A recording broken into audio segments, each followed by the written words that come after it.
Right friends, welcome back to 12th module of question and answers in banking awareness. Let us look at the first question. KCC was introduced by, KCC is Kisan Credit Card. It was contemplated in the financial year 1998-99 and was introduced in the year 1998. NABARD is the main organization behind the issue of Kisan Credit Card, and at present the validity of Kisan Credit Card is 5 years. The validity of Kisan Credit Card is 5 years now, and up to 1 lakh no collateral security is required. Up to 1 lakh no collateral security is required, and the loan taken against the Kisan Credit Card is normally of revolving credit type. Normally of revolving credit type. We have already discussed in the previous question and answer sessions what is the meaning of revolving credit. Revolving credit is basically in the Kisan Credit Card, the limit will be given to the farmer by the bank. The limit, if it is given 50,000 rupees, as and when required, the farmer will take his requirement and subsequently he will pay once the harvesting of the crop is over. That means it is the revolving credit. As and when he require the amount, he will take and he will pay the interest for the amount and for the period which he has taken as loan from the bank. So please don't forget, Kisan Credit Card, up to 1 lakh no collateral is required. Validity is 5 years, started in the year 1998. It is a revolving credit. Right friends, look into the next one. The other name for highly liquid assets is, we have already discussed, liquid assets is they should be in a position to convert into cash as and when required without loss of value. Why I am using without loss of value is, you can sell your house also. Your house, if it costs rupees 1 crore rupees, you can sell at any time for 50 lakhs or 60 lakhs. Anyone can buy your house of 1 crore value for 50 lakhs. But the point here is, loss of value will be there. Liquid assets means loss of value should not be there. If you are going and withdrawing money from your savings bank account, there is no loss of value involved here. If you are selling dollars or euro or any other foreign currency at the prevailing rates, there is no loss of value. Similarly for gold, there is no loss of value for gold also, and these assets are called highly liquid assets because you can directly convert them into cash form without loss of value. Right friends?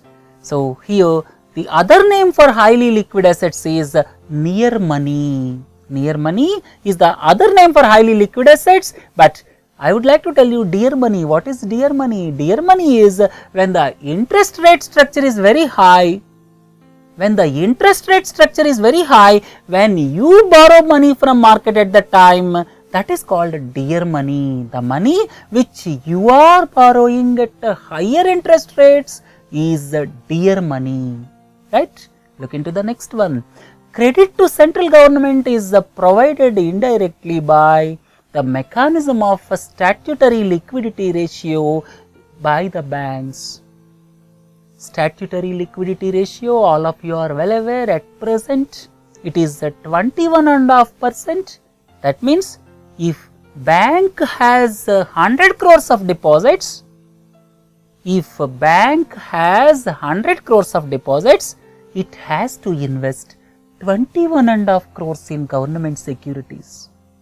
If bank has 100 crores of deposits, it has to invest 21.5 crores in government securities, and these government securities are released by Reserve Bank of India on behalf of central government. So, central government can borrow money indirectly from the banks through the mechanism of SLR. For the year 2015-16, government's market borrowing program is 6 lakh crores of rupees. This market borrowing primarily comes through the mechanism of SLR, because banks are required to keep 21.5% in government securities. So banks are forced to give money to Government of India in the form of statutory liquidity ratio. Right friends? Look into the next one. The banking which facilitates the mergers and acquisitions as well as the corporate restructuring. Corporate restructuring is very common. They will restructure their organizations as and when required. Corporate restructuring as well as mergers and acquisitions or amalgamations. Two corporates may merge. One corporate may acquire other. Two corporates may merge and may form into organization of some other name, that is amalgamation. So like this, for mergers and acquisitions, amalgamations, the suggestions are given or the banking associated with these type of activities is investment banking. Investment bankers will give advice in case of mergers and acquisitions. Investment banking is the most important aspect in the financial sector. Right friends? Look into the next one. Credit guarantee for loans granted to micro enterprises is provided by CGTMSE. If you are taking some loan, banks normally ask for collateral security. If you are going to the bank to take 10 lakhs of rupees as loan, banks will ask, what security do you give to us? That is called collateral security. You may mortgage your existing building, then you take loan. You may pledge your shares, you may take loan. And by pledging the gold, you may take loan. That means there is some collateral security in the form of building, in the form of gold, in the form of share certificates. These are called collateral securities. That means you are taking loan from bank against your property by keeping that as collateral with the bank. But for a poor micro enterprise, what is the collateral security? How does he get collateral security? The collateral security for small value loans to micro enterprises is provided by CGTMSE. CGTMSE is Collateral Guarantee Fund Trust for Micro and Small Enterprises. Collateral Guarantee Fund Trust for Micro and Small Enterprises, and this is maintained by SIDBI. Small Industries Development Bank of India, and the headquarters of SIDBI is in Lucknow. Please don't forget. Look into the next one. As per the draft guidelines, minimum capital requirement for payment or small banks is rupees 100 crores. Last year we have notification for small banks and payment banks, and the minimum capital prescribed was rupees 100 crores. Several companies or organizations, financial organizations applied for license of payment banks as well as the small banks, and they are under scrutiny now, and Reserve Bank says the licenses for payment banks as well as small banks are expected to be given by the end of this year or by the end of 2015. Right friends, look into the next one. The major aim of devaluation of rupee is, please don't confuse these words. What is depreciation, appreciation? Depreciation of rupee or appreciation of rupee? Rupee value will get reduced against foreign currencies. Rupee value will get reduced against foreign currencies when there is a lot of pressure on the currency, and when there is no pressure on the currency, when the capital flows are more, then rupee will appreciate. When capital flows are more into the country, rupee will appreciate. When the capital flight is there, that means when people are withdrawing money from our country, then rupee will depreciate. that will take place on its own. Rupee depreciation or rupee appreciation will take place on its own depending on the demand supply of foreign currency. But devaluation is different. Devaluation is deliberately done by government. Devaluation of currency or reducing the value of currency against foreign currencies is deliberately done by the government, basically with a view to encourage exports.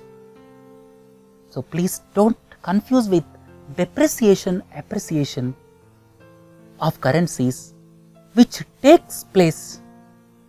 Please don't confuse depreciation or appreciation of currencies which take place because of the capital flows or capital flight into the country and out of the country.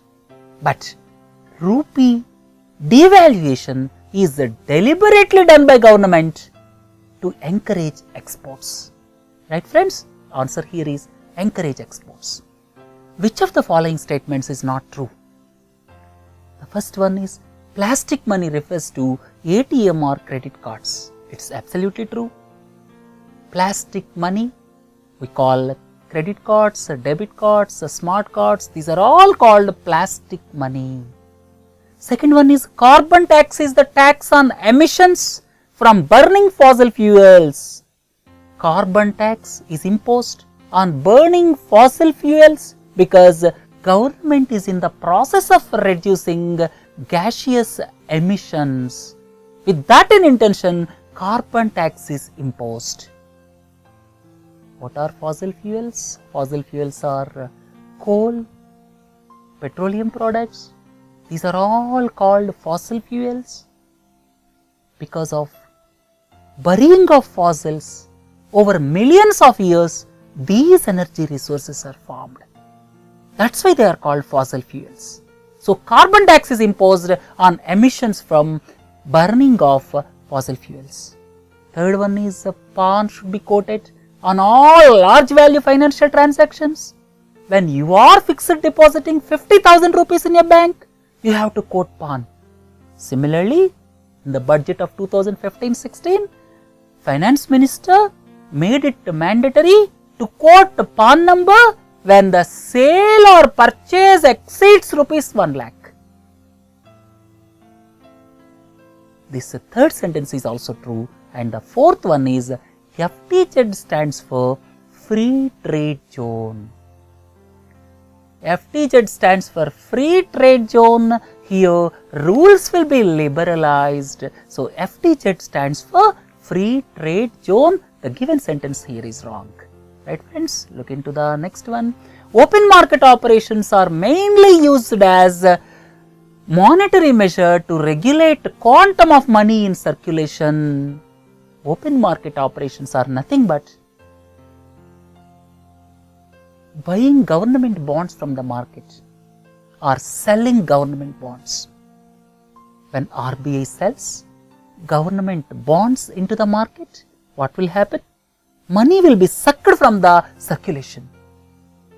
Money circulation will be regulated or money circulation will be reduced if RBI sells bonds into the market. But if RBI purchases bonds from the market, what will happen? Money circulation will increase in the market. That means RBI purchases bonds and money will come into circulation in the market. So this controlling money circulation by means of purchasing or selling government securities called open market operations. It is undertaken by the central banks, right? In India, it is done by Reserve Bank of India. Look into the next one. An aggressively managed portfolio of large investments which uses advanced investment strategies with the aim of getting high returns. An aggressively managed portfolio of large investments. Someone wants to invest 1000 crores of rupees. Someone wants to invest 5000 crores of rupees. These investors' money will be pooled and invested somewhere with an intention of getting very high returns. They are called hedge funds. Please don't forget. Where is the headquarters of FICCI? FICCI is headquartered in New Delhi.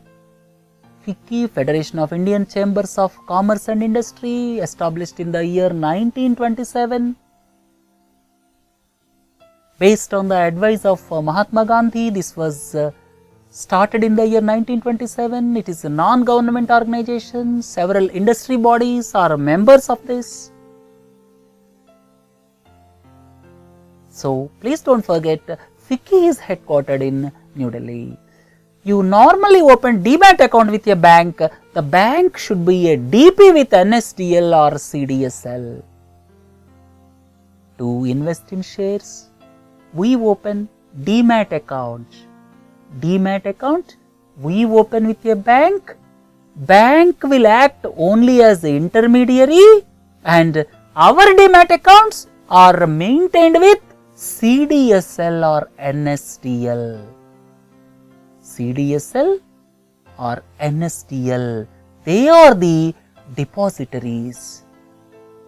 Whatever Demat account we open with an intention to invest in share market, and banks, whether it is SBI or ICICI Bank or Vijaya Bank, they will act only as intermediary, and our accounts will be maintained with CDSL or NSDL. These are called depositories. CDSL or NSDL are called depositories, and banks who participate with these depositories are called depository participants. These depository participants or DP banks will accept Demat accounts, and our Demat accounts are actually maintained with CDSL or NSDL. Right, friends? The right to sell investors more shares than originally planned by the issuer during the primary issue by companies. What you call IPOs. IPO is initial public offer. Companies collect money from public by issuing IPO. IPO is initial public offer, and there will be one clause in that. The clause is they can collect more money than what was advertised. They can collect more money than what is advertised. That option is called green shoe option. If the company is going for shares of 100 crores of worth, 100 crores of rupees, then there may be an option that they can go up to 25% more. That option in the initial public offer or IPO is called green shoe option. Please don't forget, green shoe option. Look into the next one. What are the main aims of disinvestment? Disinvestment is nothing but reducing the government ownership in public sector enterprises, and that should not fall below 51%. By maintaining minimum 51% government ownership, reducing the share of government is known as disinvestment. What is the main advantage of disinvestment? All three are correct. To promote people's ownership in CPSEs. By limiting government ownership to 51%, the remaining ownership of 49% will be diversified. People will purchase those shares, and somebody will question the government, or somebody will question the public sector enterprise. You are not running effectively, efficiently. If government is owning 100% in public sector enterprises, who are there to question that public sector enterprise? That's why by limiting government ownership to 51%, remaining 49% is held by public, then the public can question the CPSE if it is not into profits. That is one advantage. Second advantage is to ensure better corporate governance. If some private people comes into the ownership, then what will happen? That will improve the governance of the public sector undertaking. And third thing is, by selling certain shares of public sector undertaking, government is getting some money. So these three are correct. These three are the advantages of disinvestment. Please don't forget the difference between disinvestment and privatization. Disinvestment is primarily keeping government ownership 51%. Remaining shares can be sold, but privatization is government losing the ownership of the organization. Right, friends? Look into the next one. Which of the following is regulated by the Forward Markets Commission? There will be commodities future trading in gold, silver, in wheat, jute. These commodities future trading will be there. One is spot trading. Spot trading means purchasing the commodity instantly and paying. One is spot trading. The second one is future trading. This commodities future trading, the regulator is Forward Markets Commission, and in the budget for 2015-16, there is a proposal to merge Forward Markets Commission with SEBI. Right, friends? Forward Markets Commission will not be in existence in future. Right, friends? The customer and the bank share the risk of any investment on agreed terms and divides any profits between them, where all forms of interest is forbidden. This is called Sharia banking. There no interest. If it is profit, it will be shared by the company and the bank.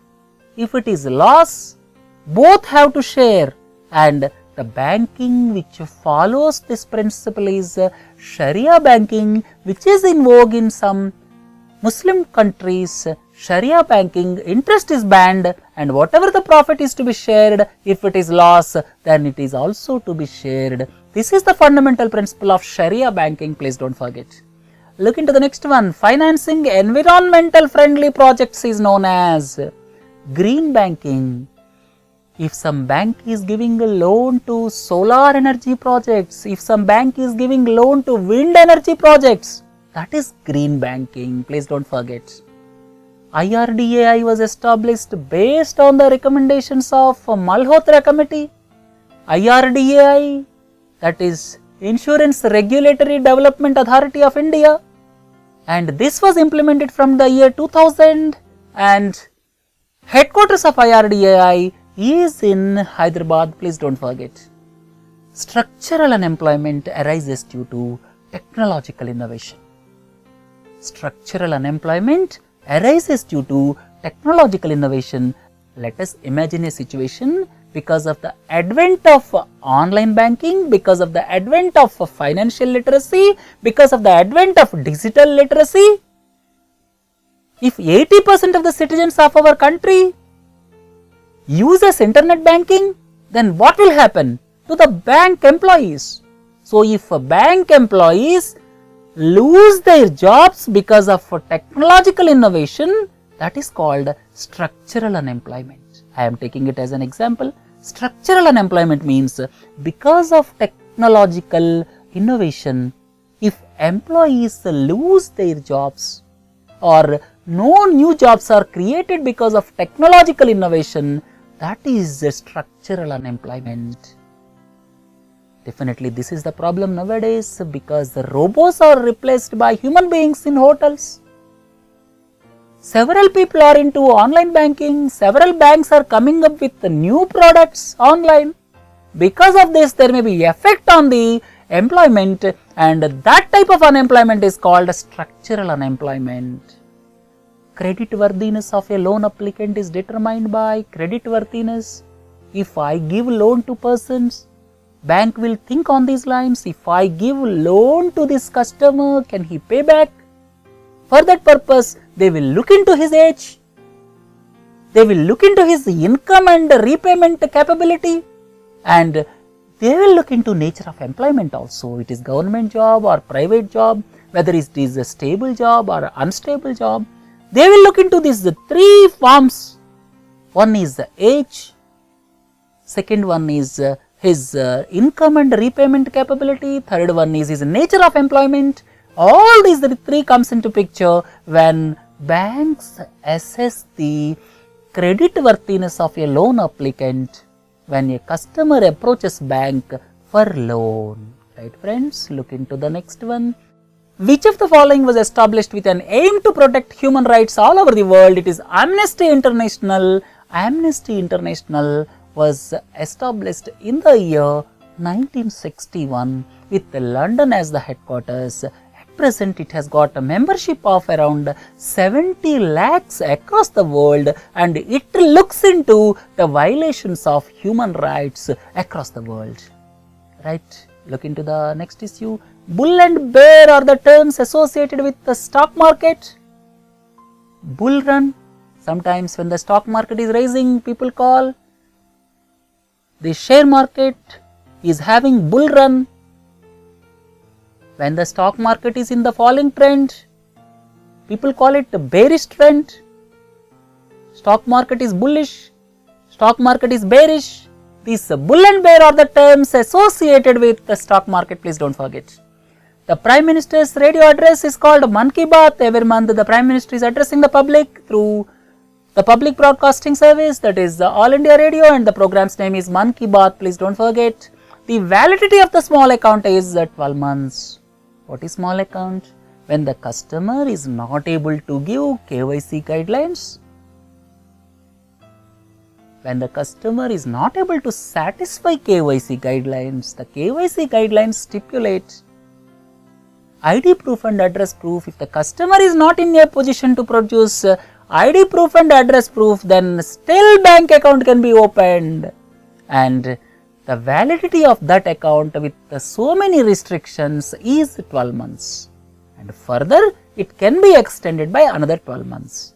The validity of small account with several restrictions is 12 months, and further it can be extended by another 12 months.